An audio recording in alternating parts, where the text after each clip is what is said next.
ഒരിക്കൽ പോലും വായിക്കാൻ കഴിയാത്ത ഒരു പുസ്തകത്തെക്കുറിച്ച് കേട്ടിട്ടുണ്ടോ? അക്ഷരങ്ങളുണ്ട്, ചിത്രങ്ങളുണ്ട്, പക്ഷേ അർത്ഥം ഇല്ല.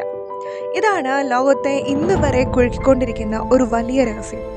വോയ്നിച്ച് മനുസ്ക്രിപ്റ്റ്. 1912 ഒരു പുസ്തക ശേഖരക്കാരനായ വിൽഫ്രെഡ് വോയ്നിച്ച് ഈ ഒരു പുസ്തകം കണ്ടെത്തുകയാണ്. അതിനുശേഷം ഇതിന് വോയ്നിച്ച് മനുസ്ക്രിപ്റ്റ് എന്ന് പേര് വന്നു. ഏകദേശം 600 വർഷം പഴക്കമുണ്ട് ഇതിന്. പക്ഷേ ഇന്ന് വരെ ആർക്കും ഇത് വായിക്കാൻ കഴിഞ്ഞിട്ടില്ല.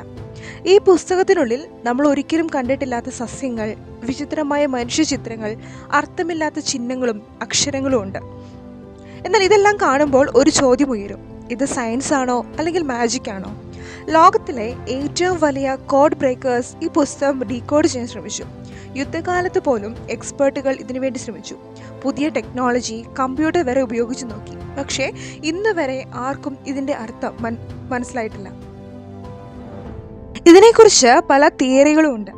ഏലിയൻ ലാംഗ്വേജ് ആണെന്ന് ചിലർ പറയുന്നത്, മറ്റു ചിലരാകട്ടെ ഇതൊരു സീക്രട്ട് കോഡാണെന്നും.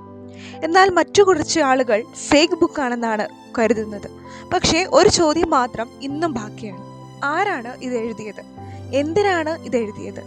600 വർഷമായി ലോകത്തെ കുഴക്കിയ ഒരു പുസ്തകം. ഇത് ഒരു പുസ്തകം മാത്രമല്ല, ഒരു അൺസോൾവ്ഡ് മിസ്റ്ററിയാണ്. നിങ്ങൾ എന്താണ് കരുതുന്നത്? ഇത് റിയൽ ആണോ, ഫേക്ക് ആണോ? നിങ്ങളുടെ അഭിപ്രായം കമൻറ്റായി പറയൂ.